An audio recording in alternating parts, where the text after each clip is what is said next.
guys! Welcome back to my YouTube channel at ngayon sa meron ng mahapang panahon at hindi tayo nakapag-vlog. Pero ngayon, babawi na tayo dahil meron na tayo ulit iba-vlog or meron na po tayo ulit na kamustahin or i-interview. So, ayan, mapapansin niyo, suot ko meron na akong uniform, yung ating logo dyan, and ang ating yan. Diba? Ang ganda naman. So, meron na tayong uniform. So, thank you so much guys. So, tara samahin na kami ngayon sa ating vlog. So, ako nga po pala si Tala po. So, ngayon na lang po kasi kami nagkaroon ng project. Kasi nga po, nagbibigay po kami, nagpipiling po kami, ganyan. Tapos, ngayon siya lang po kayo na-interview kasi kakausap po. So, pwede po pa kayong mag-tell po about sa nangyari po sa inyo, anong pinagdaanan po, bakit po nagkaroon? Kasi po nung March 2023, tumakit po malaki po. Tapos tumakit po. Akala ko Tapos nung May 3, nagpa-check up na po. 2023. Ay, 2020. Tapos nung May 31, 2023, ayun, na-diagnose ako ng cervical cancer. So, bali, may stage 2 ba yun? Stage 3. 3. Tapos, nag-chemo ko, sa cycle ng chemo, 28 radiation, for brachytherapy, is, July hanggang December. Dito po, 2023 din. Then, pumasok ulit yung taon ng 2024, and March ulit, nagkaroon siya ulit ng bukol. And, nag-start ulit ako ng chemotherapy high dose, then nakakadugot ko na dito. Day 21. Ngayon ko lang, sa chemo ko yan. Apat na siya. pero may pagbabago. Ano sasabi? Kasi, So, ilan anak mo agad? 3. Puro lalaki. Isang babae. Ay, isang babae. Bunso yung babae. Bunso. So, ayun si Ate Janet po, na ibigay na sa atin na, yun nga po, nagkaroon siya ng cervical cancer. Which is sobrang hirap po sa isang tao na magkaroon ng ganung sakit. Talagang, ang hirap kasi hindi mo po alam kung meron pang parang makikure ba yung sakit na yun. Kaya, naaano po kami kasi sinabi ko din po na gusto ko din siyang interviewin talaga nung chinat niya ako, tapos nagulat ako. Isa ko nga po siya, tapos talagang kayo na. Kasi pakita mo po sa kanya. Wala talaga siyang hair. Ayan. Ano yan ate, parang pusa talaga siya naglagas. So hindi ka Naglaga siya, madami na. Tapos pinatrim na siya. Kasi nakaka-stress pag kayo nakikita. Ayun yung nangyari kay ate. Cervical cancer. Saan nga po yung dito yung sa cervix po, sa daanan ng bab. Doon sa daanan ng bab. So, 2023 lang nangyari sa natin. So, may 1 year. 1 year na ako na. So, saan ka kumukuha ate? Ano yung asawa mo ba may trabaho? Ano pong trabaho mo? Nag-aano siya, nagpapalay siya. Papalay. Kaso seasonal lang. Po, ngayon wata wala. Medyo paano lang. Pa-konti-konti. Tapos, yun lang po yung trabaho. Tapos, kayong mga anak. Nag-aaral po yung mga anak. Tatlo mo silang nag-aaral. Isang grade 5, isang grade 1, saka isang grade 1. Ay, yung dun sa grade. Ay, di ako sana pa yan. Bigyan natin ng school supplies yung anak niya. Kasi kung nagawin dito masyado po nung kasi yung nag-aaral lang kami, mga bata na sa labas. Hindi namin. Kaya, nung nag-school supplies ako doon, lahat sila nag-isyan. Ayun, isa yung sa ay, isa. Andun kanina. Sabi nga, so yung nampo yung, saan kayo kumuha ng ate? Or libre yun? Actually po, libre po yung chemo. Ayun po. Yung unang chemo po, libre siya. Tapos yung radiation po, yung libre naman. Tapos yung brachytherapy so, medyo mahal. Pero natagawin na. Marami din kasing nagbibigay po talaga naman. Kung may gusto po kayong sabihin sa ating mga sponsors na mabait po. Kasi dun po kayo. Doon po, sana po matulungan niyo po para po makapag-team po. Thank you po. Thank you po. Thank you so much. Pero, ate, ngayon, parang ano yung nagiging feeling mo? Ngayon, wala na sakit.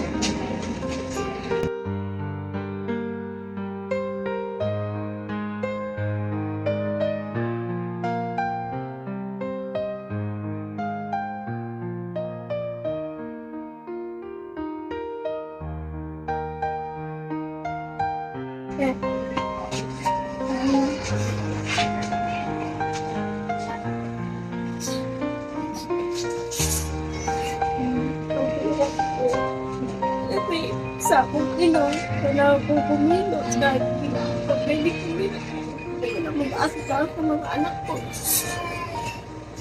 hirap ko ng pinagdadaanan. Halos 1 year na po nakikipaglaban. Sana nga po. Kahit kung hindi ko maglaban ulit, sana maging na. Kasi sobrang hirap po. Halos 4 na araw po kung hindi ko magkain. Hindi ko lang kayo na sana ayos.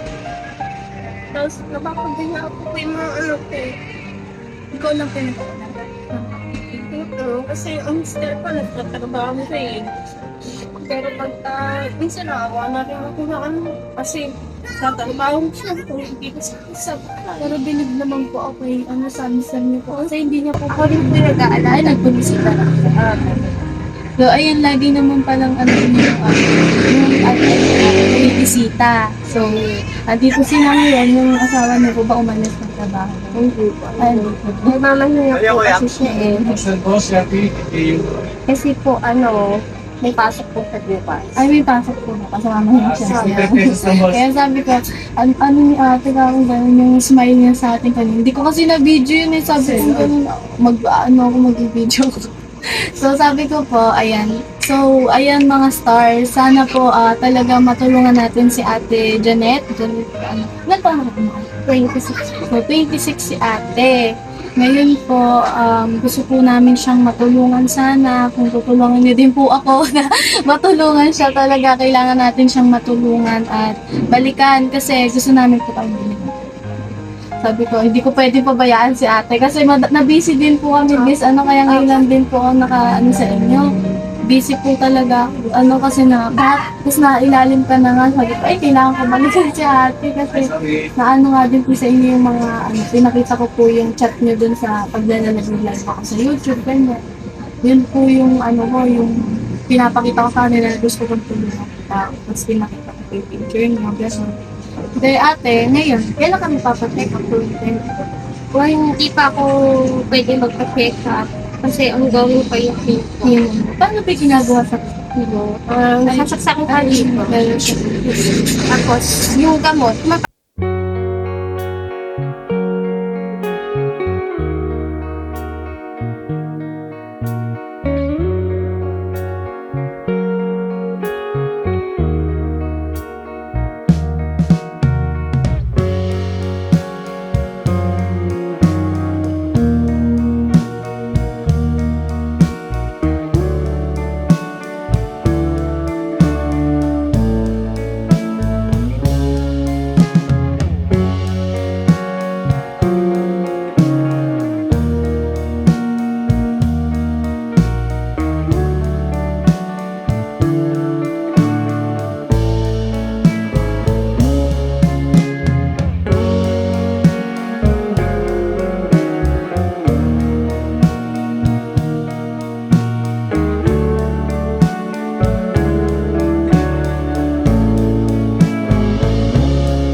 nagkaroon ng school, ganyan. Ngayon na namin nakakita kasi walang pasok.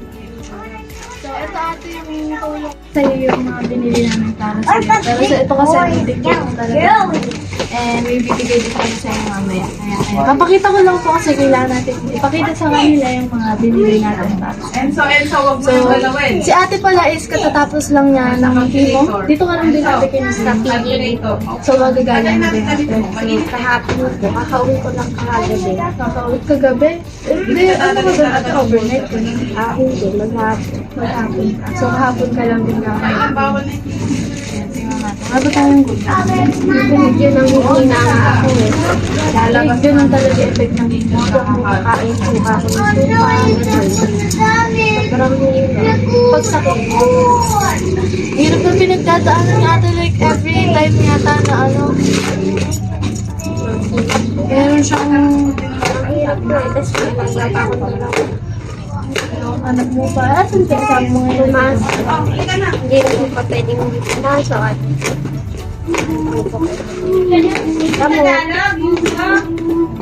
Kailangan pumasok. Ang mga alaga ko, pinag-istor na din eh. Ay, hindi po Tawag ka ni Lola. Kasi wala mag-aalam.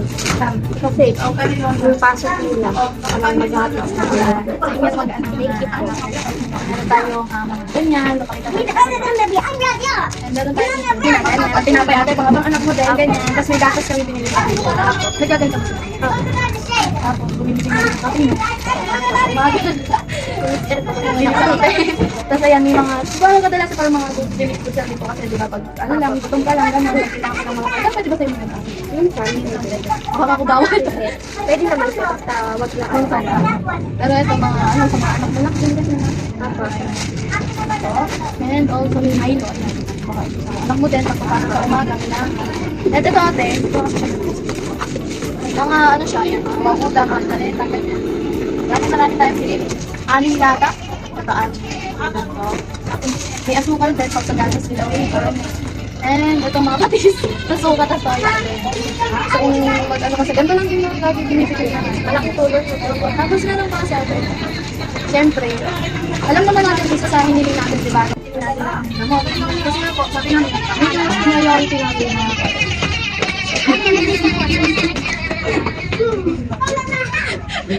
So, ayan, mas priority natin kasi hindi natin na pabili sana ng gamot, ganyan. Siyempre, sabi ko, kailangan ni ate noon na pabili ng gamot, hindi lang groceries. Eh, sabi ko, ayan, meron pa pala dito sa ano, kalimutan natin. Meron tayong mga panglaba-laba lang. Hindi ka na baka natin. Hindi ka na natin. Ayun, mga panglaba lang natin. Pero sabi ko nga, kailangan talaga natin pa is yung pambili niya ng gamot. Ito talaga, in-extra namin pa para naman kahit pa paano ibibigay kami groceries. Pero ang ano namin talaga, ibibigay namin is siyempre pambili na ng gamot kasi yun yung number one natin. So, may bibigay po to galing po sa ating Team Trulala, syempre, sa ating mga team, mga stars po dyan, and sila ma'am, thank you so much po kila ma'am Marilyn, ma'am Mochi, kay Sir Win E, and kay Ma'am Glo. Ayan, thank you so much po sa mga tumulong po sa kanila po na magbigay para kay Ma'am. Ito si Ate Janet, syempre, nang pambili ng kanyang mga gamot. And sabi nga niya, katatapos lang ng chemo niya kagabi, kahapon. Kaya, natagalin nga kami kasi nga po is, nabisi na din ako sa school, wala ako nakakasama. And ayun po, ito, ang mabibigay nating tulong kay Ate Janet para naman, di ba, meron tayong ibigay sa kanyang tulong kahit maliit lang lamang ito. Pero, ito sana maging ano din po sa atin, makatulong kami talaga sa at pinagdadasal ka namin talaga na sana gumaling ka na sa sakit na nga. And yun naman talaga, lagi akong nagdadasal or nag-pray talaga sa lahat ng tao na nakikilala ko na may ganyang kalagayan sa lahat ng tao dito sa mundo na sana lahat tayo guminhawa ang buhay at yun naman ang pangarap natin lahat. Ito, yan ang ating na bibigay. So, bali, 2,000 po yan. At ang ating groceries ay worth of 1,000 pesos. Kaya, ayan, binigay ko lang kila ate. So, Ate Janet, baka may gusto ka pong sabihin sa ating Team Trulala po. Ayan. hello po. Thank you po sa Team Trulala po at saka po sa mga tala po dyan. Sana po Thank you so much. Buti alam niyo po guys, talagang buti na natagpuan tayo ni Ate Jenny. Natulungan natin siya kahit sa munting tulong na bibigay ng ating mga stars na yan, ating mga kapitbahay natin. Thank you po sa mga sponsor. Sana po tulungan niyo pa po si Ma'am Tala na mas marami po po siya patulungan. Nakatulong ko po. Kasi may issue po siya. Okay. Po, araw-araw po tayo sa sana talaga wala na yung kuminhawa ulit yung buhay mo tulad nung dati, di ba? Thank you so much, Ate. Thank you. So, ayan, yun ang masasabi ko sa inyo. Thank you so much po. Lalo na po sa inyo kasi binigyan niyo pa ng talagang munting regalo si Ate Janet. Talaga naman kasi kailangan niya yan. Araw-araw nating pagdadasal si Ate Janet sa pang-araw-araw na sana is mas maging matatag pa siya sa pagdadaanan niya sa buhay niya. Ayun.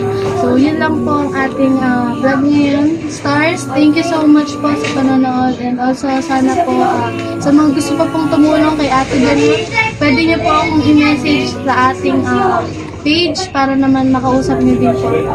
And ayun, Ate Janet, thank you so much po sa sa inyo. Thank you so much po kasi yung ate sabi ko nga, siguro destiny din talaga na matagpuan mo. Kasi since around lang din kami dito na tumutulong, ganyan.